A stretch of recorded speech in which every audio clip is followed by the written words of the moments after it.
Hello, आप सब लोगों का हिंदी की इस क्लास में स्वागत है। बीए फाइनल के पेपर फर्स्ट के लिए हम लोगों ने खंड काव्य शुरू किया है। शंभू खंड काव्य का नाम है। जगदीश गुप्त इसके रचनाकार हैं। एक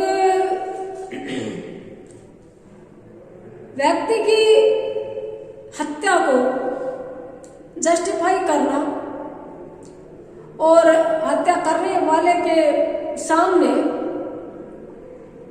प्रश्न खड़े करना इस नाटक में, इस खंड काव्य में बहुत मार्मिकता के साथ में प्रस्तुत किया गया है। कुछ चीजों को हमें इस रूप में एक्सेप्ट करना पड़ेगा कि वो किंवदंतियां हैं या फिर कथानक रूढ़ियां हैं। कथानक रूढ़ियां, कथानक का मतलब कथा वस्तु, रूढ़ियों का मतलब जो परंपरागत रूप से कहानी को आगे बढ़ाने के लिए साहित्य में प्रयुक्त होती आई हो। इसमें से शुक शुकी संवाद, मनुष्य का पशु में बदल जाना, मनुष्य का गायब हो जाना, अंतर्धान हो जाना। ठीक उसी तरह मृत्यु के उपरांत भी, मृत्यु के बाद भी, मृत्यु के पश्चात भी व्यक्ति का बातचीत करना, सवाल जवाब करना। शंभू सवाल करता है राम से। ब्राह्मण के बेटे की सर्पदंश से मृत्यु का दोषारोपण राजा के रूप में राम पर और प्रकारांतर से शंभू पर कि वो तपस्या का अधिकारी नहीं है और अनधिकारी द्वारा किए जाने से ऐसा हो गया है, लगाया गया है दोष। सारी कथा इन दोनों के साथ में बहुत सारी चीजें लेकर चलती है। खंड काव्य में अवान्तर कथाएं भी होती हैं, गौण कथाएं, क्योंकि खंड काव्य अपने आप में प्रबंध काव्य है। महाकाव्य से छोटा किंतु मुक्तक से बृहत इसका रूपाकार होता है। तो साथ में बहुत कुछ चलता है इस यात्रा में। एक जगह से दूसरी जगह जाने के क्रम में, इस क्रम में प्रकृति सौंदर्य को नजदीक से दिखाया जाता है। महाकाव्य और खंड काव्य में गुंजाइश होती है कि प्रकृति का स्वतंत्र चित्रण हो पाए, आलम्बनगत चित्रण।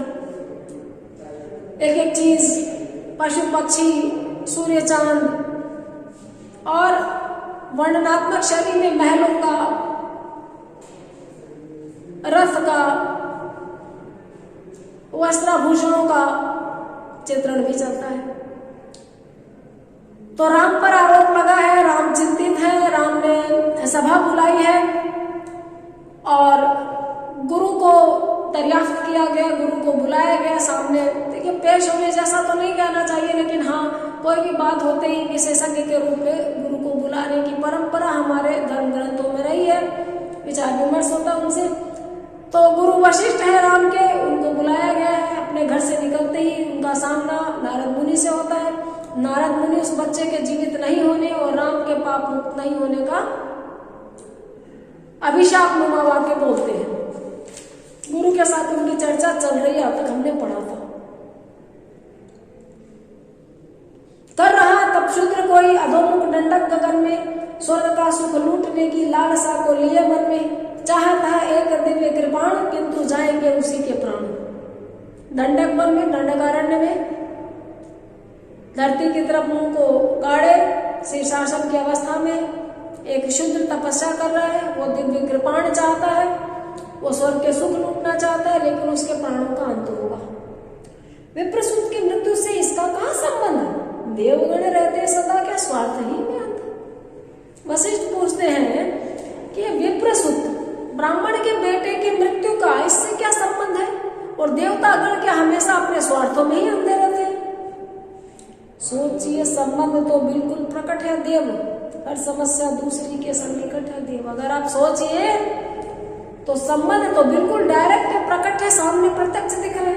एक समस्या दूसरी के निकट होती है, पास होती है। हमें कई बार भूख नहीं होती, लेकिन कोई खाना खाने बैठता है तो उसने हमें न टोका न डिस्टर्ब किया, लेकिन उस खाने की खुशबू से, उसके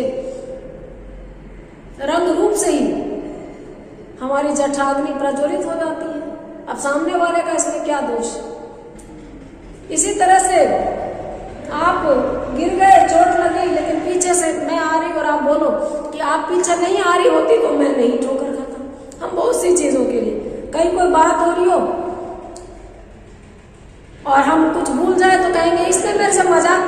मैं भूल गया, इसकी वजह से मेरा ध्यान उचट गया, तुम यहाँ से हटो, तुम आए हो तब से ही मेरा दिमाग उटपुट हो गया। बहुत सी चीजें हम आपस में कनेक्ट कर देते हैं, लेकिन यहाँ तो दूर दूर तक लेना देना नहीं है, बनाने की कोशिश की जा रही है और कोशिश में सफल भी होंगे। विपिन जाकर शूद्र मुनि वध जब करेंगे राम, विप्रसूत होगा तभी जीवित सहज परिणाम।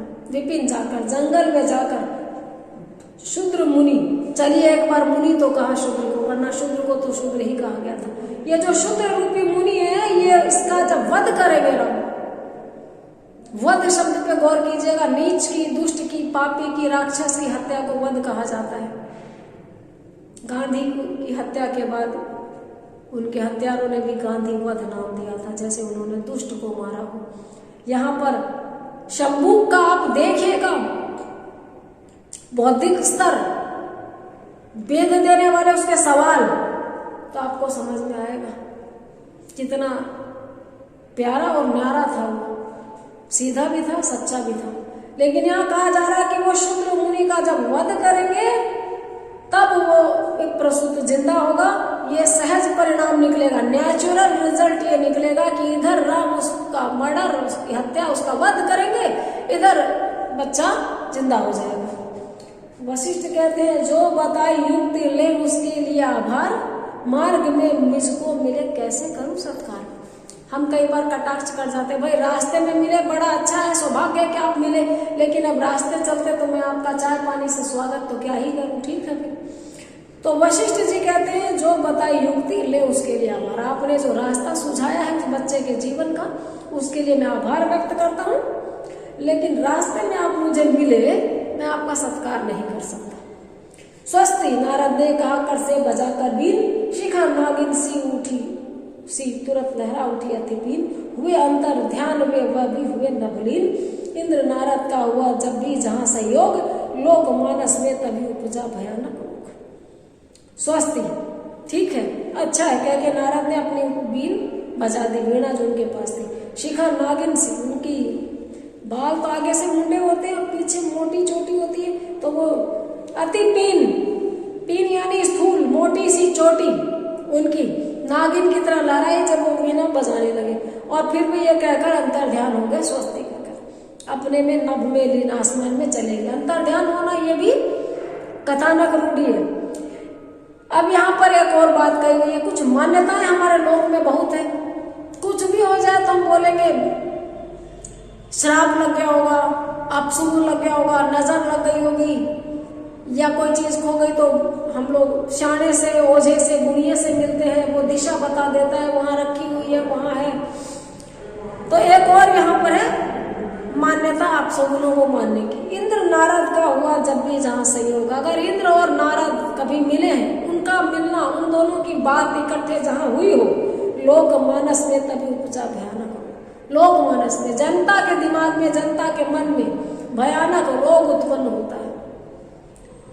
ये जो बात है, जनता के मन में कोई रोग होना यहाँ पे हो गया ना, जनता को लग रहा है राम ने मारा है, राम की वजह से, राम ने कुछ गुनाह किया होगा, पाप किया होगा, लीक से हटकर मर्यादाहीनता का कुछ आचरण किया होगा, जो ब्राह्मण का जवान बेटा मर गया।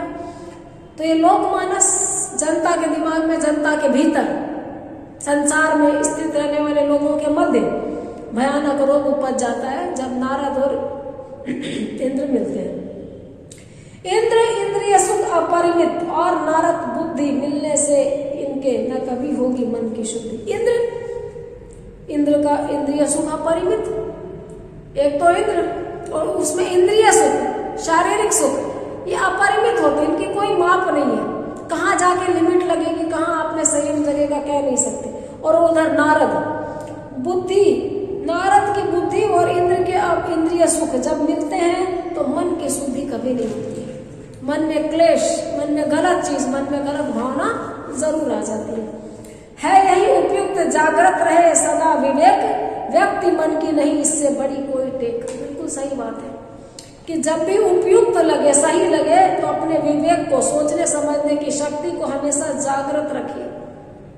अब विवेक यानी अच्छे बुरे की पहचान, ये करूं या ये ना करूं। ये देखिए, व्यक्तिगत रूप में मैं कहूं तो बहुत चीजों के लिए मन ललचाता है, लेकिन ये अच्छा नहीं है करना शोभनीय नहीं है, ये सामने वाले को तकलीफ दे होगा, ये सोचने से मैं बहुत बार खाई में गिरने से बच जाती हूँ। हम लोग गलत करने से बच सकते हैं अगर हम अच्छे और बुरे की पहचान करें, हमारे मन पर हमारी लगाम हो। व्यक्ति मन की नहीं, इससे बड़ी कोई टेक, व्यक्ति के मन की इससे बड़ी कोई टेक नहीं, इससे बड़ा कोई खंभा नहीं जिसको पकड़ के व्यक्ति अपने को गंदगी में गिरने से बचा ले। सत्व निष्क्रिय हो गया जब राम राजस से हुए संबद्ध, तमस ऊपर लगा उठने मौन तप की वृत्ति से आबद्ध। सत्व निष्क्रिय हो गया। सत्व यानी 3 गुण मनुष्य में माने गए, सत्व रज और तम। सत्व निष्क्रिय हो गया, सत्गुण निष्क्रिय हो गया, मंद पड़ गया जब राम राजस से हुए संबद्ध। जब राम चित्रकूट वाला, वन वाला,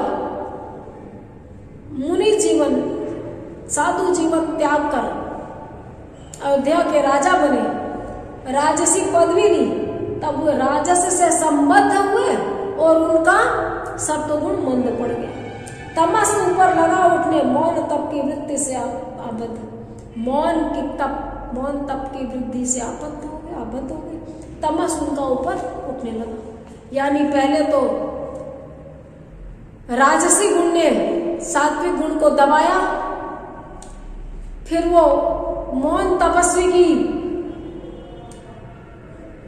साधना को नहीं समझकर, मौन के महत्व को गंवाकर तमोगुण को अपने ऊपर हावी होने देंगे। मिली गुरु की मंत्रणा या मिला नारद मंत्र, हो उठा गतिशील तत्क्षण राज्य का संयंत्र। या तो इसको गुरु की मंत्रणा कहिए कि गुरु ने कहा कि भाई राम आपको वन में जाके शंभू का वध करना है, या नारद जी का मंत्र समझ लीजिए कि नारद ने मंत्र ने दे दिया। हम जुबान से भी मानसिक गुलाम हो जाते हैं।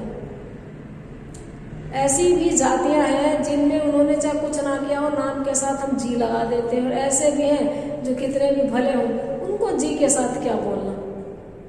हम पंडित जी बोलने के आदि हैं, लेकिन चमार जी, लोहार जी, कुम्हार जी हम कभी नहीं बोलते। सोचने की बात है। भाई सभी तो काम कर रहे हैं ना कुछ ना कुछ, लेकिन जिसको शास्त्रों ने नीचा बता दिया, जिसको कहानियों में, किस्सों में नीचा बता दिया, उसको हम कैसे ऊंचा बैठाएं। हमारी छोटी छोटी कहानियाँ, पुरानी कहानियाँ, धार्मिक कहानियाँ, उसमें एक गरीब ब्राह्मण था, लेकिन एक गरीब कुम्हार था, एक गरीब किसान था, एक गरीब हलवाई था, एक गरीब भंगी था, एक गरीब चमार था। ये नाम हम नहीं देखते क्यों, होते ही गरीब थे, इनके पास होता ही कुछ नहीं था। बार बार जब भी मैं जी लगाती हूँ तो मुझे खुद भी याद आता है कि कहाँ पे कमजोरी है।